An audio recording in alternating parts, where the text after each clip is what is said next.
Okay, Jane, why are you standing at the top of the allotment in a raincoat holding a chicken?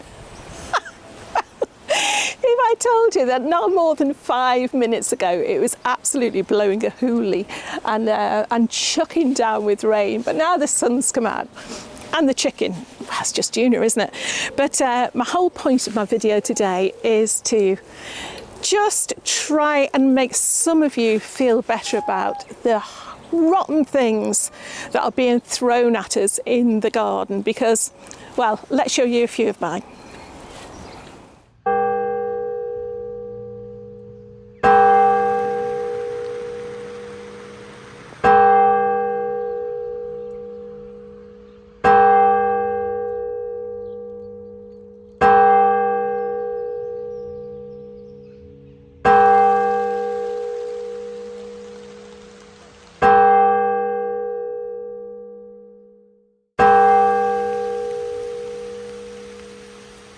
It's not good, is it? And that's just a snapshot. Things that are sent to test us at this time of year. We all think, oh great, you know, we make our plans in the winter, we're going to grow this, we're going to grow that, we're going to grow the other, and you get all your seeds in, and then you just think you have to sit there, go and water them now and then you just harvest loads of stuff. But these things are sent to challenges, and what I'm hoping to do today is just share with you a few of the ways I sort of tackle those challenges, if you like, and so I'm going to share them with you. But then if you stick around at the end of the video, I am going to show you something that will make you feel like your garden is the most organised, beautiful, productive garden in the land. So yeah, let me show you a few tricks first.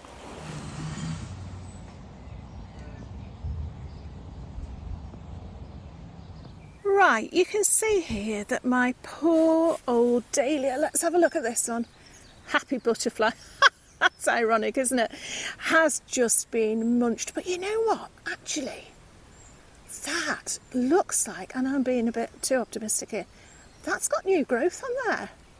So all is not quite lost, but the sad thing about that is we thought, I mean, you can see the mulch has gone completely now, that putting this miscanthus grass round was going to act as a really good slug deterrent. And whereas it has deterred them to an extent, you can see that that one's a little bit better. That one's a little bit better again. It's certainly not foolproof. So if you find that you are losing a lot of your plants to slugs, whether it's pigeons, whether it's pests, that one's not looking too bad, there are things that you can do.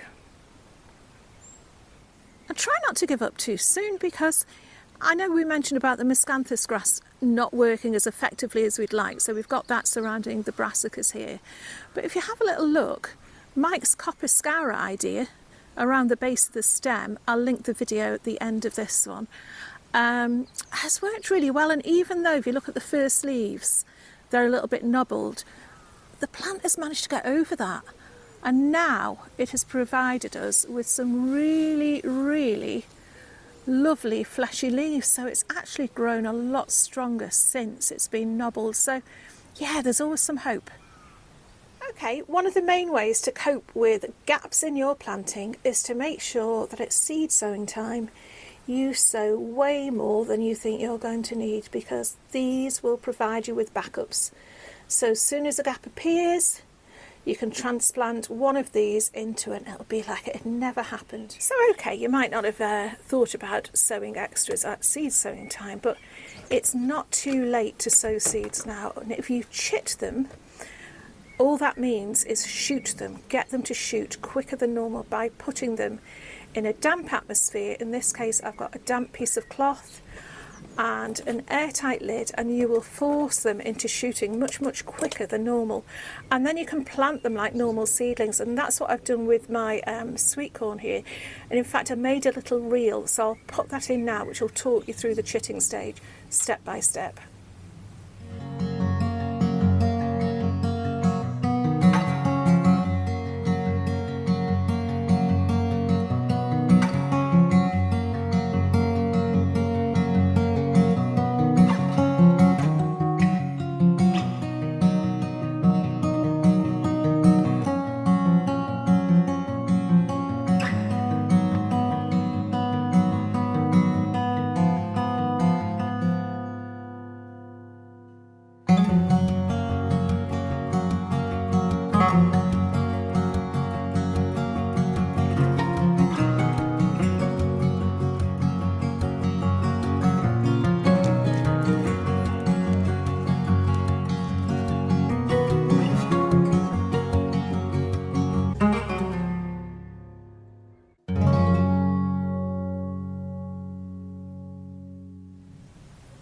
And you can see that here's some peas that I did just a few days ago. This is my third sowing of peas. First two were in the soil, completely failed. Third time lucky. Now this might look a bit scratty here because the chives are just going over, but consider doing some companion planting. Whether you believe in it or not, and I think the jury is out for a lot of people, it will just help you think that you are doing everything you possibly can for your plants. For example, the chives here are supposed to help the apple defend itself against scab, and so far I can't see any, can you? It's been very, very damp, but we're still early in the season. But yeah, it just makes you feel like you're doing something a little bit more proactive. And another site that I'm sure is familiar to lots of you is to get some French marigolds in with your tomatoes. They are supposed to help deter any aphids. Oh, rocky your ears inside out. And so, yeah, not only do they look nice, but they're providing a little bit of protection from your plants. But also, put some basil in. If you just smell the basil on the way into picking your tomatoes, it's a match made in heaven. Plus, there is an argument that it will help your tomatoes taste a bit better, but I must admit I have not noticed that myself. But yeah, simple and quick. And also, don't feel like you're cheating if you're just going to go along to the garden centre and buy some things. You know, if you feel like, for example, my flower germination this year has been horrendous. So when I went to my local garden centre, they had 6 of these Nicotiana for £2.50. And so for a £5, I have filled in that side of the bed and that side of the bed. And they will just spread and flower right through the summer. So yeah, it's just a bit of a mind lift as well. So as soon as you walk into the plot, you can see something nice and bright and cheerful and not dead. So that's always a good thing to do. So don't be ashamed to admit that you've actually bought some starter plants, because they can come in really, really useful. I'm going to have to turn Rocky's ear the right way around. Come here, boy. Hey, he's back. Something else that might just make you feel a little bit better about things is, instead of trying to grow all the things all the time, all at once, just have a separate little area where you can grow something that you know either you've grown it before or it's quick and easy to grow. For example, I have got in our backyard, we just haven't got room to grow vegetables at home. In our backyard, I have gone and got a little trough. I think it's supposed to be a herb planter. It's about 1 foot deep and about 3 foot wide. And in that I've sown some radish, some mixed leaves like mustards, and some lettuce. And the whole idea is I can just open the back door and pick a few things for a salad, and it's, you know, plot to plate in about 30 seconds. And what has been so lovely is that I have seen those develop so quickly. So whereas I might come up here every day, every couple of days, and the peas that I've sown or the beans that I've sown or whatever just isn't showing any sign of germinating, I can just remind myself that actually I can grow things. Everything isn't against me, and even if the whole of my plot gets wiped out by slugs, at least I'm going to have a few radish at the end of the day. And if all else fails, pick yourself something that's ready now. I'm going to have a little look at this garlic. It looks like it might have split too much actually. But this will just be something you can take home. Oh wow, look at that. Look at that. Okay, oh wow. Okay, you're not supposed to take these outer things off, but I'm gonna. Look at that. How good is that? So I can take that home now and enjoy it. Okay, I know I promised you something that would ultimately make you feel so much better about your garden. So, whoop, trip out the gate. So what we're going to do is just going to go on another little trip up the lane.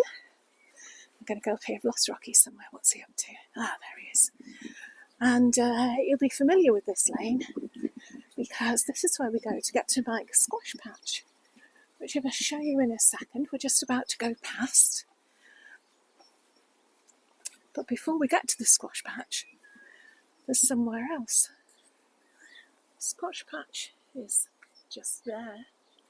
But where we're going to go today, I don't know if you can see what I can see, but in the middle of this huge patch of nettles, there's a familiar face. Let's go and see what's going on. Yeah, so a plot neighbour of ours gave up this plot about, I want to say about 8 months ago, maybe a year ago. And usually they go quite quickly, but for some reason this one didn't. I wonder what the reason was. Well, it wasn't that it was like this. I think it's just become a little bit like this because nature will just come back. And the docks and the nettles and everything else will just take over really quickly. Anyway, so a few people I think have looked at it and sort of thought about it and given up, or made a little start and then kind of gone away again. So anyway, I was offered the chance to take it on for a year with rent-free to sort of try and get it tidied up a little bit. And I've been thinking about it and thinking about it and thinking about it, and I've been advised by people very close to me, including Jane, that I'm a massive idiot for doing so. But I've got some friends who've got some decent industrial strimmer, and I'm going to just try and tidy it up a little bit by little bit and make it a bit of a project. That's the idea. We've got a sadly burnt out shed down here. We've got some unusual little remnants of plants that were here, like this. What's this called again, Jen? A fennel here. We've got a fennel.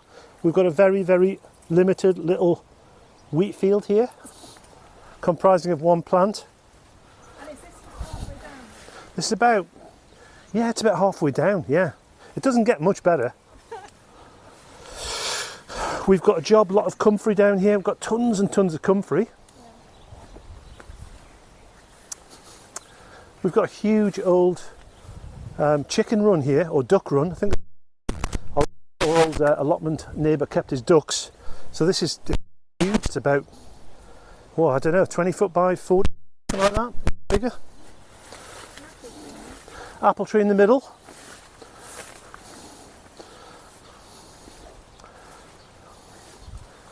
And a little tiny cottage here where the local gnome / chicken / ducks lived. I think that was the old duck.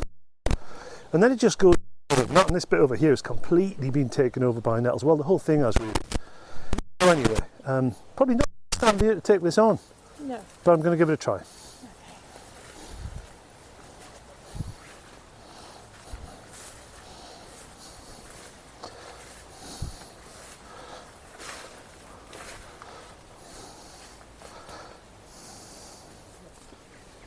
I mean, on the plus side, there are a few little things that might be useful, like this ladder and a nice pot. Whether the work that's going to, I mean, like I say, bear in mind we're only halfway up here. Let's just give you a quick swing around. Whether or not it's going to be worth all that work, I don't know, but the sun has come out. The sky is not quite blue, but you know what? Bless him. Mike's going to try and do his best with this, and it might be absolutely wonderful. So if you want to make sure that you don't miss any of this, this plot being renovated and updated. I'm walking over a door here, I think. Yeah, click on the bell for regular updates, and we'll keep you in touch with how Mike's getting on. And just another view there in case you hadn't got the full extent of it. But the other good thing is, look, again, always look on the bright side. There's a sweet little bird bath there. I think that can go right next to my pond. And so there we go. I hope that's helped a little bit. And just remember that wherever there's a completely overgrown allotment with 6-foot nettles, there's always a free bird bath. See you again soon. Bye for now.